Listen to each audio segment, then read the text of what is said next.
Hello दोस्तों, नमस्कार। मैं जयपाल गोस्वामी स्वागत करता हूं आपका अपने यूट्यूब चैनल आरपीएससी ऑफिशियल में। मित्रों, आज हम चर्चा करेंगे आरपीएससी सेकंड ग्रेड भर्ती परीक्षा 2013 के जीके का पेपर।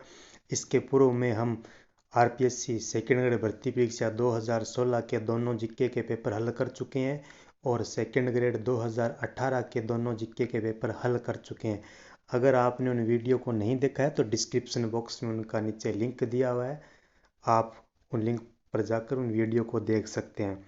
तो आइए मित्रों, शुरुआत करते हैं आज के इस वीडियो की। तो मित्रों, पहला प्रश्न है, निम्न में से कौन सा युग्म सही है? एक तरफ दी हुई है राजस्थान की स्थिति और दूसरी तरफ दिया हुआ है राजस्थान का कुल क्षेत्रफल वर्ग किलोमीटर में। तो यहाँ पर दिया हुआ राजस्थान का अक्षांशीय विस्तार कितना है, देशांतरीय विस्तार कितना है और क्षेत्रफल बताना है। तो देखिए दोस्तों, जो राजस्थान का क्षेत्रफल तो सभी को पता ही है। राजस्थान का क्षेत्रफल 3,42,239.74 किलोमीटर, 3,42,245.69 किलोमीटर, 3,42,241.33, 3,42,243.67 वर्ग किलोमीटर। तो सबको पता है कि राजस्थान का क्षेत्रफल कितना है, 3,42,239.74 वर्ग किलोमीटर है। तो इसका जो उत्तर सही होगा ऑप्शन नंबर एक ही हो जाएगा, बाकी में तो है ही नहीं। अब अक्षांशीय और देशांतरीय स्थिति की बात कर लेते हैं। तो 23 डिग्री 3 मिनट से 30 डिग्री 12 मिनट उत्तर, बिल्कुल सही है मित्रों। राजस्थान का अक्षांश का विस्तार है वो 23 डिग्री 3 मिनट से 30 डिग्री 12 मिनट उत्तर की तरफ है, और 69 डिग्री 30 मिनट से 78 डिग्री 17 मिनट पश्चिम की तरफ है, देशांत पूर्व की तरफ है, वो है देशांतरीय विस्तार। तो ये बिल्कुल सही है। कई बार कई जगह अपने को मित्रों ये भी लिखा हुआ 23 डिग्री 03 मिनट, तो ये मित्रों ये भी सही है। अगला प्रश्न है दूसरा, 1000 मिलीबार की समदाब रेखा जुलाई माह में गुजरती है। तो 1000 मिलीबार की जो समदाब रेखा है वो मित्रों राजस्थान को बिल्कुल दक्षिणी हिस्से से टच करती हुई निकलती है। तो वहाँ देखते हैं कौन कौन से जिले हैं। सिरोही, उदयपुर, प्रतापगढ़ एवं झालावाड़, सिरोही, चित्तौड़गढ़, कोटा एवं बारां, जालौर, पाली, अजमेर एवं करौली, उदयपुर, चित्तौड़गढ़, कोटा एवं बारां। तो इसका जो सही उत्तर हो जाएगा वो हो जाएगा सिरोही, उदयपुर, प्रतापगढ़ और झालावाड़ से ये गुजरती है। अगला प्रश्न मोस्ट इंपॉर्टेंट प्रश्न है, काफ़ी बार रिपीटेड प्रश्न है, बहुत से एग्जामों में पूछा गया है कि अपवाह क्षेत्र की दृष्टि से राजस्थान की नदी प्रणालियों का सही अवरोही क्रम क्या है। मतलब राजस्थान की नदी प्रणाली का अवरोही बड़े से छोटा क्रम क्या है। चंबल, लूनी, बनास, माही, बनास, चंबल, लूनी, माही, चंबल, लूनी, बनास, माही, बनास, चंबल, लूनी, माही। तो इसका जो सही उत्तर होगा वो होगा चलू बमा, चंबल, लूनी, बनास, माही। इस प्रश्न को आगे भी ध्यान में रखना है, इंपॉर्टेंट प्रश्न है ये। अगला प्रश्न है 4 नंबर का, कि प्रथम योजना राजस्थान में प्रथम योजना काल से अब तक फसलों के प्रतिरूप में क्या परिवर्तन आंकड़े पूर्णांक में घटित हुए हैं। तो आंकड़े पूर्णांक में क्या घटित हुए हैं, कूट का प्रयोग कर सही उत्तर चुनिए। सही उत्तर देना है, अनाज की फसलों का क्षेत्रफल 42% से बढ़कर 56% हो गया, नहीं, ये असत्य कथन है। दालों का क्षेत्रफल 21% से घटकर 18% रह गया, ये सत्य कथन है। तिलहनों का क्षेत्रफल 6% से बढ़कर 21% हो गया, ये भी सही है। कपास, गन्ना, ग्वार, चारा फसलों, फल, सब्जियों, मसालों का क्षेत्रफल 19% से बढ़कर 20% हो गया, तो ये गलत है। तो इसमें ऑप्शन 2 और 3 सही है। तो 2 और 3 खाली किस में है, ऑप्शन नंबर 4 इसका राइट उत्तर हो जाएगा। अगला प्रश्न है, ये मिलान करना है अपने को।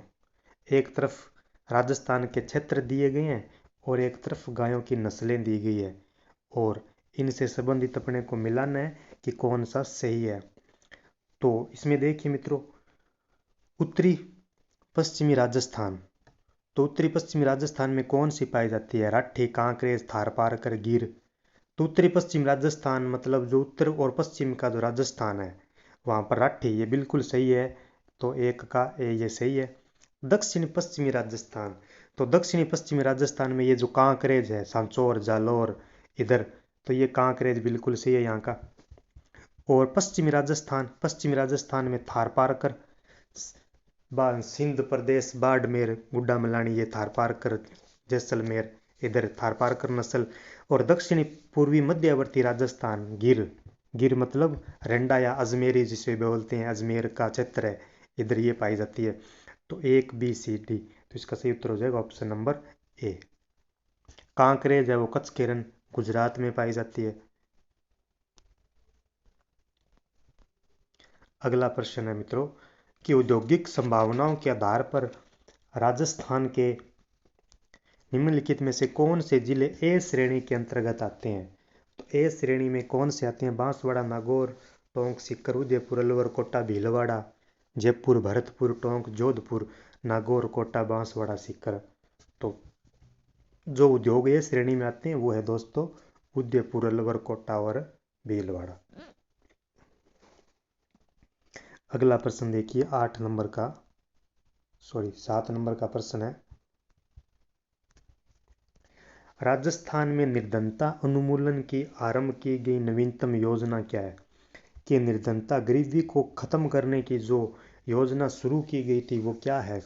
पश्चिमी राजस्थान में निर्धनता निवारण प्रोजेक्ट, श्रवण जयंती ग्राम स्वरोजगार योजना, महात्मा गांधी राष्ट्रीय ग्रामीण रोजगार गारंटी स्कीम, मनरेग्स, जिला निर्धनता पहल प्रोजेक्ट DPIP। तो इसका सही उत्तर होगा वो होगा ऑप्शन नंबर 1 पश्चिमी राजस्थान निर्धनता निवारण प्रोजेक्ट। अगला प्रश्न है मित्रों, ये मिलान करना है अपने को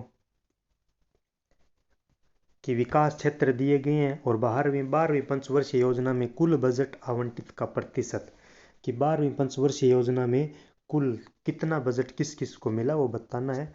कृषि एवं सहायक क्रियाओं इनमें मिला था मित्रों 6.41%। कृषि और सहायक में कितना मिला था? 6.41%। ग्रामीण विकास में मिला था मित्रों 9.10%। ऊर्जा में मिला था 12वीं पंचवर्षीय योजना में 37.43%। और सामाजिक एवं सामुदायिक सेवाओं में मिला था 34.53%। तो ए बी डी सी। तो ऑप्शन नंबर इसका कौन सही हो जाएगा? 4।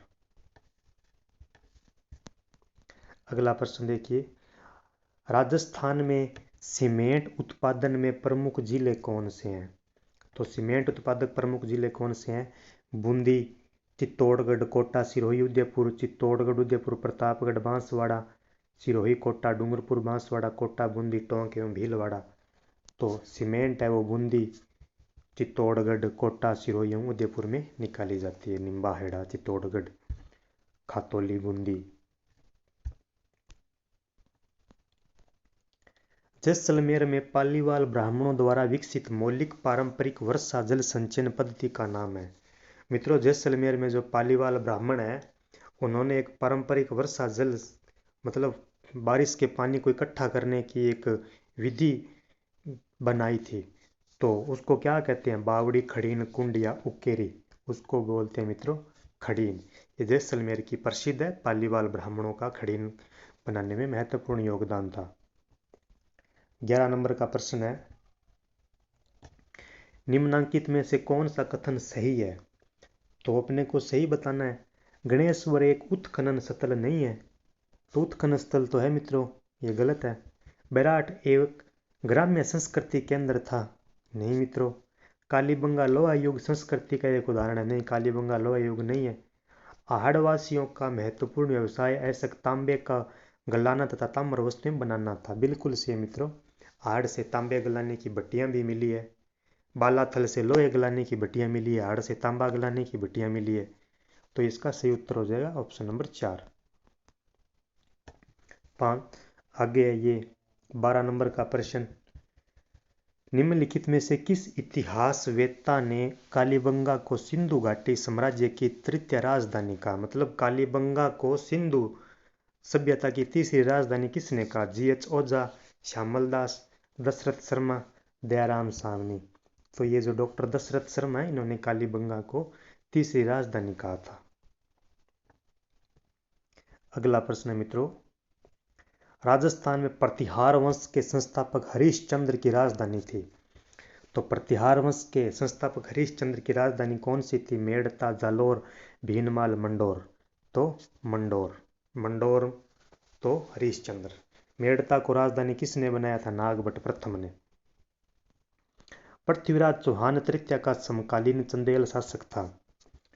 परामर्दी देव, जयवर्मा, कीर्तिवर्मा, यशोवर्मा। तो पृथ्वीराज चौहान तृतीय का समकालीन चंदेल शासक था परमार्दी देव। अलाउद्दीन खिलजी की निम्नलिखित विजयों को कालानुक्रमिक व्यवस्थित कीजिए। तो अपने को बताना है कि अलाउद्दीन खिलजी कालक्रम के अनुसार, तो रणथंभौर 1300 ईस्वी, चित्तौड़ 1303, जालोर 1308, सिवाना 1311। तो इसका जो सही उत्तर हो जाएगा वो क्या हो जाएगा? ACDB। मतलब सबसे पहले रणथंभौर पर आक्रमण, उसके बाद चित्तौड़, फिर जालोर, फिर सिवाना 1308 और फिर जालोर 1311। जालोर कन्नड़ दे था।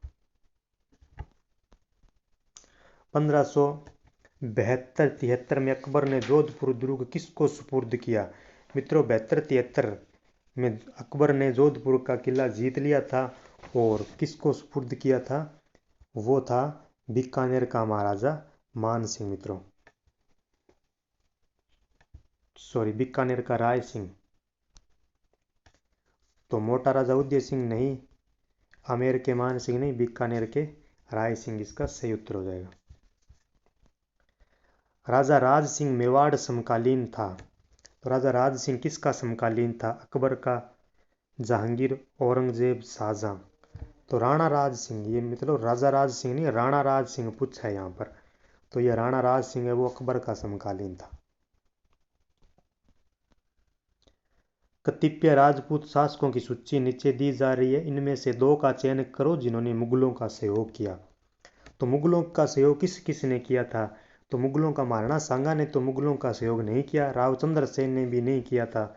अकबर ने दरबार लगाया था, तो उसमें चंद्रसेन ने तो उसकी दीनता स्वीकार नहीं की थी, मान सिंह ने की थी, और राय सिंह बीकानेर के ने भी नहीं की थी। तो C और D ऑप्शन नंबर 1 इसका सही उत्तर हो जाएगा। साधु सीताराम दास किस किसान आंदोलन से संबंधित थे? तो साधु सीताराम दास मित्रों वो बिजोलिया किसान आंदोलन से संबंधित थे। साधु सीताराम दास, विजय सिंह पथिक, ये सभी। आगे मित्रों ये प्रजामंडल है और उनका मिलान करना है कि किस वर्ष किस प्रजामंडल की स्थापना हुई। तो डूंगरपुर भोगीलाल पांड्या 1944, जयपुर की मित्रों 1931 और 1936 में हुई थी, 1931 कांतिलाल चौथानी, बीकानेर वेद मग्गाराम 1936, अलवर पंडित हरिनारायण शर्मा 1938। तो इसमें एक का हो जाएगा, एक का DABC। तो DABC किसमें है? ऑप्शन नंबर यहाँ पे होगा, ये 2 उत्तर सही है, 2 number option DABC। Ajmer Rajasthan में कब विलय हुआ? तो अजमेर राजस्थान में कब विलय हुआ था? 1947, 49, 1950, 1956। 1 नवंबर 1956 का अजमेर का राजस्थान में विलय किया गया था मित्रों। कितने सोपानों में सिरोही का राजस्थान में विलय हुआ? तो सिरोही का कितने सोपानों में हुआ था? 1, 2, 3, 4। तो सिरोही राजस्थान में 2 सोपानों में मिली थी। राजस्थान के स्वतंत्रता आंदोलन के दौरान गिरफ्तार होने वाली राजस्थान की पहली महिला थी। तो पहली महिला कौन थी? नगेंद्र बाला, अंजना देवी चौधरी, रतन शास्त्री, रमा देवी पांडे। तो वो थी मित्रों अंजना देवी चौधरी।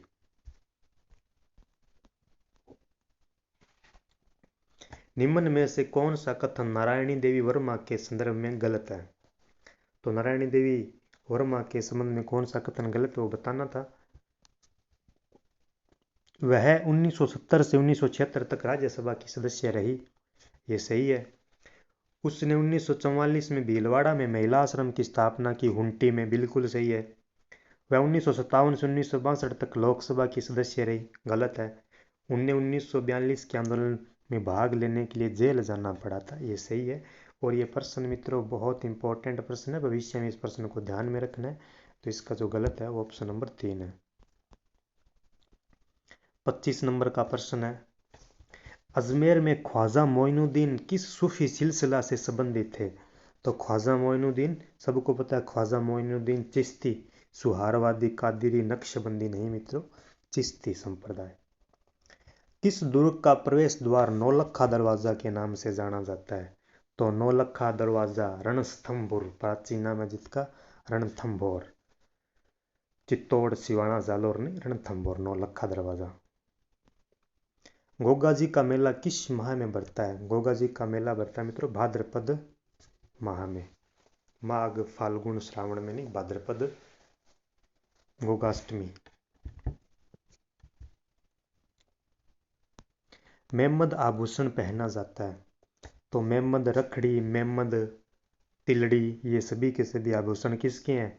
सिर के हैं, कमर पे, भुजा पे ये नहीं है। तेजा जी का जन्म स्थल है? तो तेजा जी का जन्म स्थल है मित्रों ददरेवा, ददरेवा, खड़नाल, आसीन, भीलवाड़ा या कोल्लू गांव। तो अपने को पता है ददरेवा, चूरू, ये तो गोगा जी का जन्म स्थल है, गोगा जी संबंधित है। खड़नाल नागौर से तेजा जी है, आसीन भीलवाड़ा नहीं है। और कोल्लू गांव से पाबू जी है। तो तेजा जी किससे? खड़नाल नागौर। आगे 30 नंबर का प्रश्न,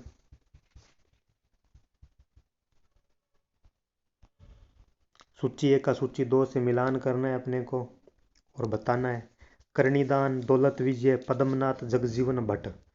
तो सूरज प्रकाश अपने को पता है, सूरज प्रकाश करणीदान, और दौलत विजय खुमान रासो, दलपत विजय, दौलत विजय सही है। कानड़ दे प्रबंध पद्मनाथ, जगजीवन भट्ट अजितोदय, इनकी रचयिता क्या है? जगजीवन भट्ट। तो इसमें ये हो जाएगा ऑप्शन नंबर 1 सही।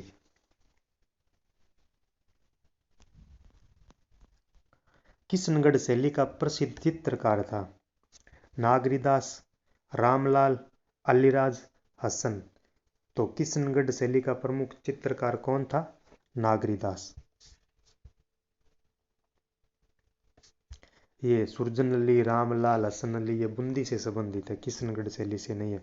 रावण हत्ता क्या है? एक प्रकार का नृत्य वाद्य यंत्र, एक पुस्तक का शीर्षक स्थान का नाम। तो रावण हत्ता एक वाद्य है, तत्वाद की श्रेणी में आता है, तार लगे होते हैं और तारों की सहायता से बजाया जाता है। 33 नंबर का प्रश्न, जब राजस्थान में पहली बार राष्ट्रपति शासन लगाया गया तब राज्य के राज्यपाल कौन थे? तो उस समय राज्य के राज्यपाल कौन थे? हुकुम सिंह, जोगेंद्र सिंह, संपूर्णानंद, रघुकुल तिलक, चूड़ामणि। तो उस समय कौन थे? संपूर्णानंद थे। संविधान के अनुसार मुख्यमंत्री किया जाता है? तो मुख्यमंत्री निर्वाचित किया जाता है, चयनित किया जाता है, मनोनीत किया जाता है, नियुक्त किया जाता है। तो इनमें मित्रों इनके अर्थ समझ लिए। निर्वाचित का मतलब चुना जाता है, निर्वाचित इलेक्शन से चुनता है क्या मुख्यमंत्री? मुख्यमंत्री पद के लिए कोई स्पेशल वोटिंग थोड़ी ना होती है। चयनित, चयन किया जाता है किसी का, मनोनीत मन से नियुक्त किया जाता है या नहीं? नियुक्त किया जाता है, ये अपॉइंटेड, ये राज्यपाल मुख्यमंत्री को नियुक्त करता है विधानसभा में बहुमत दल के नेता को। 35 नंबर का प्रश्न, राज्य में संसदीय सचिव किसके समक्ष शपथ लेता है या प्रतिज्ञान करता है? तो संसद का जो सचिव है वो राज्यपाल के, मुख्यमंत्री के, विधानसभा अध्यक्ष के, उच्च न्यायालय के मुख्य न्यायाधीश के। मित्रों संसद का सचिव जहाँ भी नाम आ जाए, उसकी चाहे नियुक्ति है, शपथ है, कुछ भी है, वो उसका संबंध किससे होगा? मुख्यमंत्री से होगा। राज्यपाल अपना त्याग पत्र संबोधित करता है राष्ट्रपति को, प्रधानमंत्री को, संघ के गृह मंत्री को, उच्च न्यायालय के मुख्य न्यायमूर्ति को। तो राज्यपाल अपना त्याग पत्र राष्ट्रपति को देता है। क्या राज्यपाल को अपने पद से हटाया जा सकता है? संविधान में ऐसा कोई वर्णन नहीं है कि राज्यपाल को उसके पद से हटाया जा सके। आगे 37 नंबर का प्रश्न,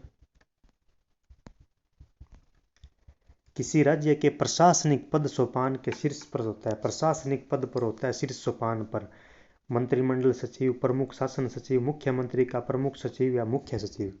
मुख्य सचिव होता है, वो क्या होता है, प्रशासनिक पदोस्पान के शीर्ष पर होता है। राजस्थान लोक सेवा आयोग के सदस्यों की अध्यक्ष सहित कुल अनुमत संख्या है। तो राजस्थान में लोक सेवा आयोग जो आरपीएससी है उसमें अध्यक्ष सहित कुल कितने हो सकते हैं, 1+7 अर्थात 8। भारत संविधान की कौन सी अनुसूची पंचायतों की शक्तियों से संबंधित है, तीसरी, चौथी, 10वीं, 11वीं। तो तीसरी में तो मित्रों शपथ है, और 10वीं में दल बदल संबंधी है, 11वीं है वो पंचायतों से संबंधित है ये सूची। राजस्थान राज्य मानवाधिकार आयोग की स्थापना किस वर्ष हुई, तो राजस्थान राज्य मानवाधिकार आयोग की स्थापना 1995, 2000, 2001, 2005। राजस्थान राज्य मानवाधिकार आयोग की स्थापना हुई थी मित्रों 18 जनवरी 1999, और आयोग ने 2 मार्च 2000 से काम करना शुरू कर दिया था, इसलिए इसका उत्तर यहाँ पर माना गया था 2000। राजस्थान से बजरंग लाल ताखर को पद्मश्री पुरस्कार 2013 के लिए चुना गया है, वह किससे संबंधित है।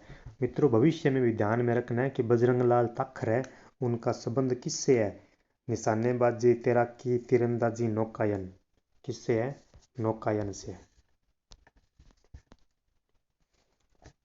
अगला प्रश्न है, कौन सुमेलित नहीं है, एक तरफ ये राजस्थान के खिलाड़ी दिए गए हैं और दूसरी तरफ दिए गए हैं उनका खेल, तो ये बताना है कौन सुमेलित नहीं है। विजय कुमार स्क्वैश, राहुल खत्री कराटे, सपन तिलोकनी निशानेबाजी, घमंडाराम एथलेटिक्स। तो इस प्रश्न को आरपीएससी ने डिलीट कर दिया था मित्रों। आगे है सूची 1 का सूची 2 से मिलान करना है, और अपने को दिया हुआ एक तरफ ये जिले दिए गए हैं और दूसरी तरफ जनसंख्या घनत्व दिया गया है, जोधपुर, कोटा, अजमेर, भरतपुर। तो जोधपुर का जो जनसंख्या घनत्व था 2011 की जनगणना के अनुसार वो है 161।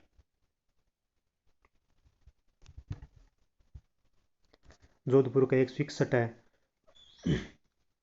कोटा का मित्रों 374, और अजमेर का 305, भरतपुर का 503। तो ऑप्शन नंबर 4 इसका सही उत्तर होगा।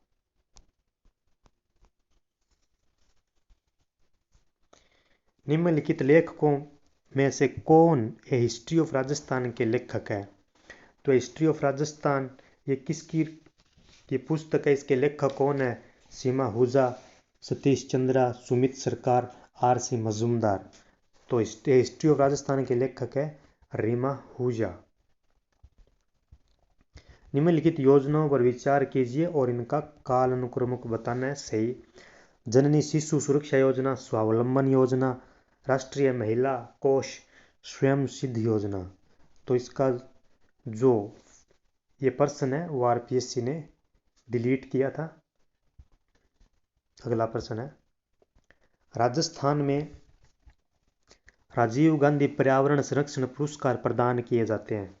तो राजीव गांधी पर्यावरण पुरस्कार कब दिए जाएंगे, विश्व पर्यावरण दिवस पर दिए जाएंगे। यह राजीव गांधी के जन्मदिन पर नहीं, ओजोन परत संरक्षण नहीं, पृथ्वी दिवस 22 अप्रैल को नहीं। विश्व पर्यावरण दिवस कब मनाया जाता है, 5 जून को।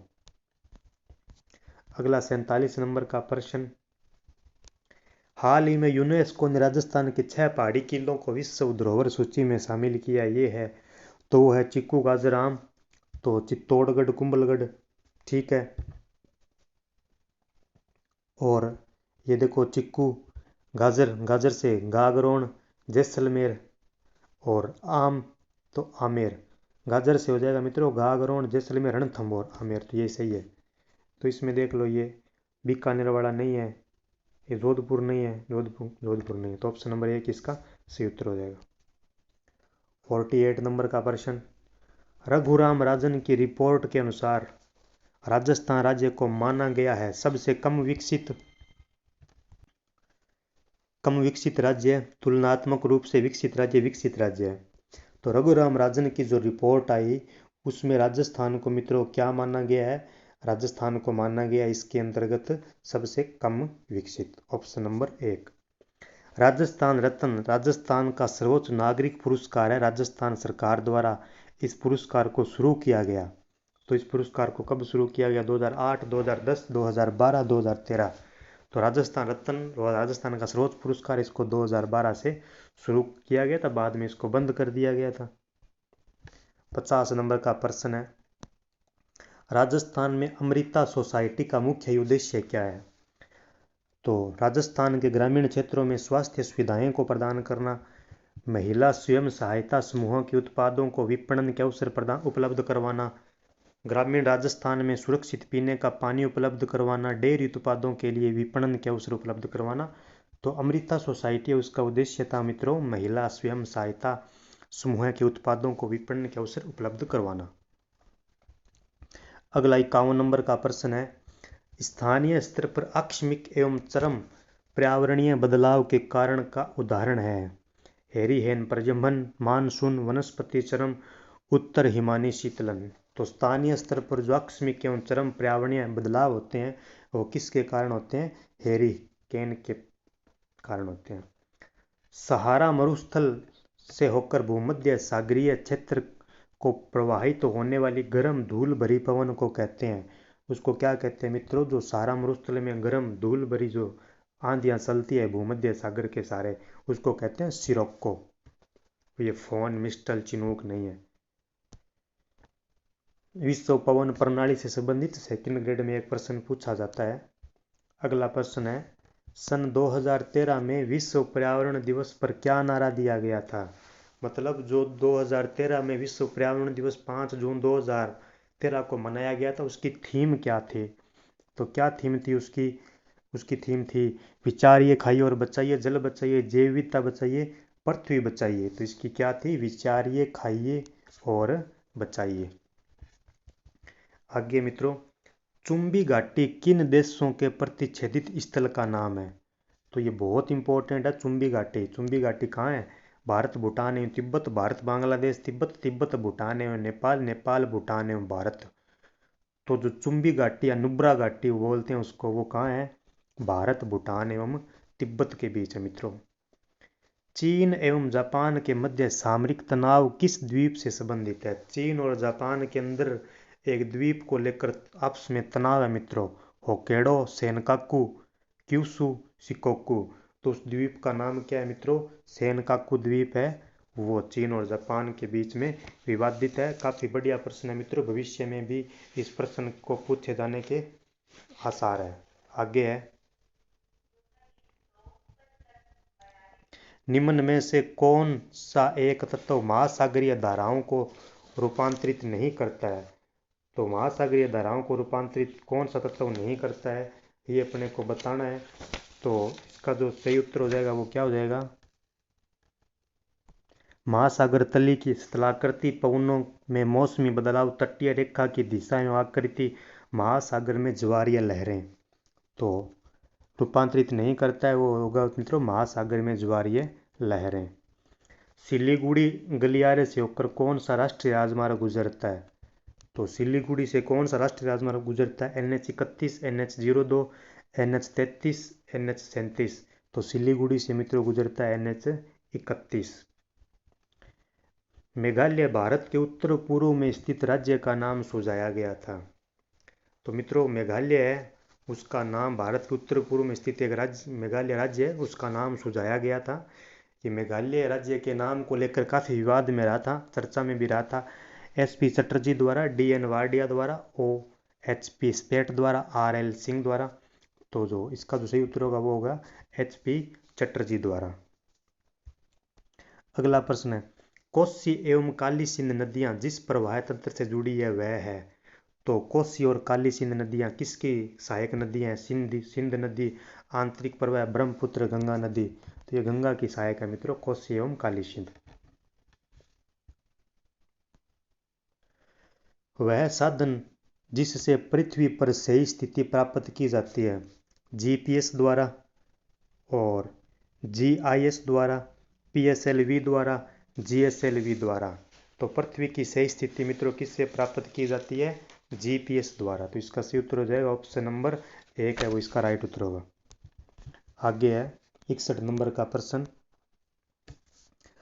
अब ये कह रहा है औपनिवेशिक भारत में कौन सा संवैधानिक अधिनियम मॉन्टेग्यू घोषणा की परिभाषित था?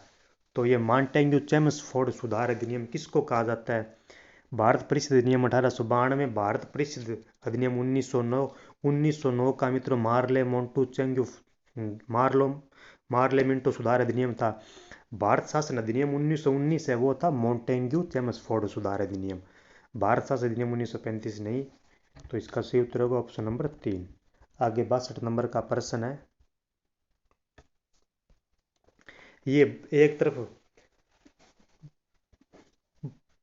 संवैधानिक अधिनियम दिए गए हैं और आगे बताना है कि कौन सा गलत है। तो भारत शासन अधिनियम 1935 की जो विशेषता थी प्रांतीय स्वायत्ता, बिल्कुल ठीक है। भारत शासन अधिनियम 1919 प्रांतों में द्वैध शासन, बिल्कुल ठीक है। 1919 में प्रांतों में द्वैध शासन और 1935 में केंद्र में द्वैध शासन, प्रांतों में द्वैध शासन समाप्त कर दिया गया था 1935 में। भारत परिषद अधिनियम 1909 मुस्लिमों के लिए पृथक निर्वाचक मंडल, बिल्कुल ठीक है मित्रों। भारत परिषद अधिनियम 1892 परिषदों के लिए प्रत्यक्ष निर्वाचन, ये असत्य है मित्रों। ये भारत परिषद अधिनियम 1892 में नहीं कहा गया था। महात्मा गांधी की अध्यक्षता में भारतीय राष्ट्रीय कांग्रेस का वार्षिक सम्मेलन 1924 ईस्वी में हुआ था। तो गांधी जी ने एक ही कांग्रेस अधिवेशन की अध्यक्षता की थी, वो कौन सा था? बेलगांव का, ये कानीनाडा अहमदाबाद वर्धा नहीं। तो स्वतंत्रता संघर्ष के किस आंदोलन के दौरान गांधी इरविन समझौते पर हस्ताक्षर हुए? तो गांधी इरविन समझौता जो 1931 में होता है वो हस्ताक्षर हुए किस आंदोलन के दौरान? असहयोग आंदोलन, सविनय आंदोलन, भारत छोड़ो आंदोलन, चंपारण। तो चंपारण तो बहुत पहले 1917 में है, भारत छोड़ो 1942, असहयोग नहीं, सविनय आंदोलन के दौरान भीमराव अंबेडकर और गांधी जी के मध्य गांधी इरविन समझौता।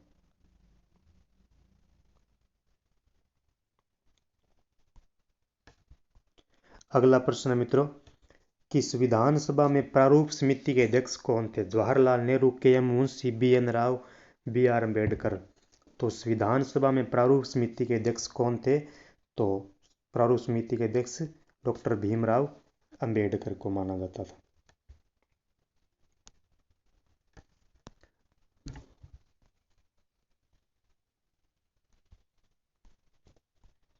आगे 66 नंबर का प्रश्न है, भारतीय संविधान की कौन सी अनुसूची दल बदल विरोधी कानूनों से संबंधित है? तो दल बदल से कौन सी है? चौथी, 8वीं, 12वीं या 10वीं? तो दल बदल 10वीं में है। भारत एक गणराज्य है, क्यों? क्योंकि राष्ट्रपति निर्वाचित होता है, संसद द्विसदनात्मक है, मंत्रिपरिषद लोकसभा के प्रति उत्तरदायी है, नागरिकों के मूल अधिकार संविधान द्वारा प्रत्याभूत है। तो भारत एक गणराज्य है, क्यों है? क्योंकि गणराज्य है क्योंकि राष्ट्रपति है वो निर्वाचित होता है मित्रों। आगे है, भारतीय संविधान में कौन सा मूल अधिकार मानव के दुर्व्यवहार को निषिद्ध करता है? तो शोषण के विरुद्ध अधिकार, स्वतंत्रता का अधिकार, समानता का अधिकार, संवैधानिक उपचारों का अधिकार। तो ये तो पता है, शोषण के विरुद्ध अधिकार। 69 नंबर का प्रश्न, निम्नलिखित कथनों पर विचार कीजिए और बताना है कौन सा कथन सही है। संसद कोई कानून नहीं बना सकती जो मूल अधिकारों का अतिक्रमण करे, बिल्कुल सही है दोस्तों। मूल अधिकारों का अतिक्रमण करे वो कानून नहीं बना सकती। संसद संविधान संशोधन द्वारा मूल अधिकारों को परिवर्तित कर सकती है, हाँ ये ठीक है, मूल अधिकारों को परिवर्तित कर सकती है। तो ए और बी दोनों सही है। भारतीय संविधान के किस भाग में राज्य नीति निर्देशक तत्वों का उल्लेख है? भाग 3, भाग 4, भाग 4 के और भाग 5। तो नीति निर्देशक तत्व है वो भाग 4 में है। 71 नंबर का प्रश्न, निम्नांकित में से किसका उल्लेख राज्य नीति के निर्देशक तत्वों में नहीं हुआ है? तो ये बताना है कि जो नीति निर्देशक तत्व है आर्टिकल 36 से 51 उनमें किन में इसका वर्णन नहीं किया गया है। तो कर्मकारों के लिए निर्वाहक मजदूरी, नागरिकों के लिए एक समान संवेदनशीलता, वैज्ञानिक दृष्टिकोण का विकास, निःशुल्क विधिक सहायता। तो ये तो है नीति निर्देशक तत्वों में, लेकिन ये जो वैज्ञानिक दृष्टिकोण का विकास है ये नहीं है मित्रों। राष्ट्रपति अपना त्याग पत्र संबोधित करता है। तो राष्ट्रपति त्याग पत्र किसे देता है? भारत के मुख्य न्यायमूर्ति को, भारत के महान्यायवादी को, लोकसभा अध्यक्ष को, भारत के उपराष्ट्रपति को। तो ये किसे देता है? भारत के उपराष्ट्रपति को राष्ट्रपति अपना त्याग पत्र देता है। राष्ट्रपति के निर्वाचन से उत्पन्न विवादों की जांच किसके द्वारा की जा सकती है? तो किन के द्वारा जांच की जा सकती है? भारत निर्वाचन आयोग, उच्चतम न्यायालय, संसद, भारत का महान्यायवादी, तो हाई सुप्रीम कोर्ट, इनके द्वारा राष्ट्रपति निर्वाचन से उत्पन्न विवादों की जांच की जाती है। निम्नलिखित में से कौन प्रधानमंत्री बनते समय राज्यसभा का सदस्य था? तो कौन राज्यसभा का सदस्य था? इंदिरा गांधी, मोरारजी देसाई, चौधरी चरण सिंह, वीपी सिंह। तो मित्रों इंदिरा गांधी है वो राज्यसभा सदस्य रहते हुए प्रधानमंत्री बनी थी। प्रधानमंत्री किसे पद की शपथ दिलाता है? तो प्रधानमंत्री है वो किसे पद की शपथ दिलाता है? किसे दिलाएगा? उप मंत्री को, उप प्रधानमंत्री को, अस्थायी लोकसभा अध्यक्ष को, संसदीय सचिव को। तो संसदीय सचिव को प्रधानमंत्री शपथ दिलाता है। आगे 76 नंबर का प्रश्न, निम्नांकित में से भारतीय संविधान की कौन सी विशेषता स्वरूप में सच्चे तौर पर संघात्मक नहीं है? तो संघात्मक कौन सी नहीं है? शासकीय शक्तियों का वितरण, लिखित संविधान, एकीकृत न्यायपालिका, न्यायिक पुनर्वलोकन। तो इसका जो सही उत्तर हो जाएगा वो हो जाएगा एकीकृत न्यायपालिका। अगला प्रश्न है, ये अपने को बताना है राजनीतिक दल और उसके नेता के त्रुटिपूर्ण युग्म को पहचानना है। तो राष्ट्रवादी कांग्रेस पार्टी पीएस संगमा, भारतीय communist party S Sudhakar Reddy, Bharat की कम्युनिस्ट पार्टी मार्क्सवादी प्रकाश कारत, बहुजन समाज पार्टी मायावती। तो ये सही है, ऑप्शन नंबर 1 इसका गलत उत्तर है। तीस्ता नदी के जल बंटवारे पर भारत का किस पड़ोसी देश के साथ विवाद है? तो तीस्ता नदी का किसके साथ विवाद है? नेपाल, पाकिस्तान, बांग्लादेश, भूटान। तो तीस्ता का मित्रों जो है बांग्लादेश के साथ में विवाद है। 79 नंबर का प्रश्न, नवंबर 2013 में कौन से देश ने अपने नाभिकीय ऊर्जा कार्यक्रम के संबंध में P5+1 देशों के साथ एक अंतरिम समझौता किया था? तो वो कौन था? इजराइल, ईरान, सीरिया या भारत? तो वो था मित्रों ईरान। भारत की विदेश नीति में असली गुट निरपेक्षता का सूत्रीकरण के प्रस्तुत करता थे। मतलब असली गुट निरपेक्षता का सूत्र किसने दिया? इंदिरा गांधी ने, पीवी नरसिम्हा राव ने, वीपी सिंह ने, अटल बिहारी वाजपेयी ने। तो वो दिया था मित्रों अटल बिहारी वाजपेयी ने। तो दोस्तों अब जो हमने 80 प्रश्न सामान्य ज्ञान से संबंधित कर लिए हैं, अब 20 प्रश्न मनोविज्ञान से संबंधित करते हैं। और पता ही है आपको कि सेकंड ग्रेड के अंदर 80 प्रश्न सामान्य ज्ञान के पूछे जाते हैं और 20 प्रश्न मनोविज्ञान से संबंधित पूछे जाते हैं। तो 81 नंबर का प्रश्न क्या है कि शिक्षा मनोविज्ञान का संबंध है। शिक्षा मनोविज्ञान किससे संबंधित है? शिक्षक से, शिक्षण से, कक्ष वातावरण से, विद्यार्थी से। तो एजुकेशनल साइकोलॉजी है मित्रों वो इन सब से संबंध रखती है। शिक्षक से भी रखती है, शिक्षण से भी रखती है, विद्यार्थी से भी रखती है और कक्षा के वातावरण से भी रखती है। तो ऑप्शन नंबर 4 इसका सही उत्तर हो जाएगा। अब ये अपने को मिलान करना है इसमें। John Dewey, Titchener, Koffka, Watson. तो जॉन डीवी है मित्रों वो इसमें क्या आ जाएगा? कृत्यवाद आ जाएगा। और टिचनर है वो संरचनावाद में आ जाएंगे। कॉफका वो गेस्टाल्टवाद, वेक्स मर्दिमर, कोहलर, कॉफका। वॉटसन आ जाएगा व्यवहारवाद। तो इसका सही उत्तर क्या हो जाएगा? 1 का सी। तो ऑप्शन नंबर 4 है वो इसका राइट उत्तर हो जाएगा। अगला प्रश्न है 83 नंबर का, ज्ञान और विवर्ती की प्राप्ति अधिगम है। अधिगम की उपरोक्त परिभाषा किसने दी? तो मित्रों ये दूरी परिभाषा है, पूरी परिभाषा क्या है? आदत, अभिवृत्ति और ज्ञान का अर्जन अधिगम है। ये किसने कहा था? क्रो एंड क्रो ने, किंग्सले एवं गेरी ने, वुडवर्थ ने, हिलगार्ड ने। तो आदत, अभिवृत्ति एवं ज्ञान का अर्जन अधिगम है, ये कहा गया था क्रो एंड क्रो ने। फिर अपने को मिलान करना है कि किस मनोवैज्ञानिक ने कौन सा सिद्धांत दिया। थोर्नडाइक, पावलोव, क्लार्क, कोहलर। तो इसमें थोर्नडाइक ने कौन सा सिद्धांत दिया था? उद्दीपन अनुक्रिया का सिद्धांत थोर्नडाइक ने दिया था।